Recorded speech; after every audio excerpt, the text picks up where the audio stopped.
बड़े विद्वान हुए श्री उदयनाचार्य जी।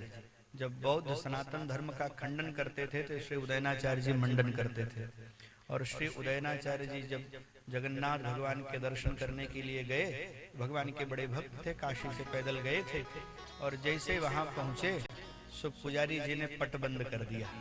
और इतने पर उदयनाचार्य जी नाराज हो गए भगवान पर, जगन्नाथ जी पर। विद्वान थे ही, कई श्लोकों में भगवान को खूब खरी खोटी सुनाए। अहंकारी हो, धन के लक्ष्मी के को पा करके अभिमानी हो गए हो, तुम पुराने छली हो, कपटी हो, खूब सुनाया।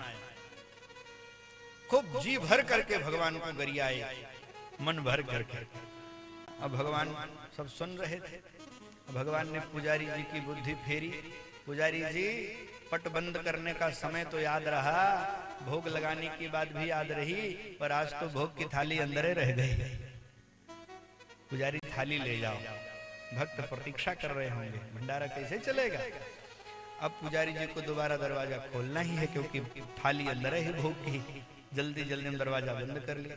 अब इधर खूब खरी खोटी भगवान को सुनाए थे, इधर पुजारी जी की बुद्धि भगवान फेर दी। इधर खरी खोटी का अंतिम श्लोक, और उधर दरवाजा खुला और उदयनाचार्य जी को जगन्नाथ स्वामी के दर्शन हो गए। आज जब दर्शन हो गए तो जगन्नाथ स्वामी के दर्शनोपरांत तो उदयनाचार्य जी फपक फप के रोने लगे, आंखों से अश्रुधारा बह पड़ी। तो पुजारी जी ने कहा, रो क्यों रहे हो उदयनाचार्य जी महाराज? अरे आज वर्षों बाद मैं थाली अंदर भूला, पहली बार जीवन में आज नियम के विरुद्ध जाकर के दोबारा दरवाजा खोला हूं। और तुम कितने सौभाग्यशाली हो कि तुमको जगन्नाथ भगवान के दर्शन हो गए, अब रहे हो, अब तो नाचो।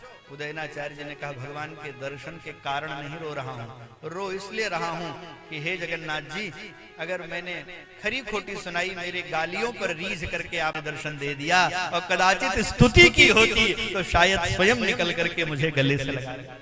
जब उदयन के अपशब्दों पर रीझ गए, तो उदयन के कटु वचनों पर रीझ गए, उदयन के इस उच्छृंखल आचरण पर रीझ गए, तो कदाचित श्रद्धा पूर्वक तुम्हारी स्तुति की होती तो तुम क्या नहीं दे देते मुझे।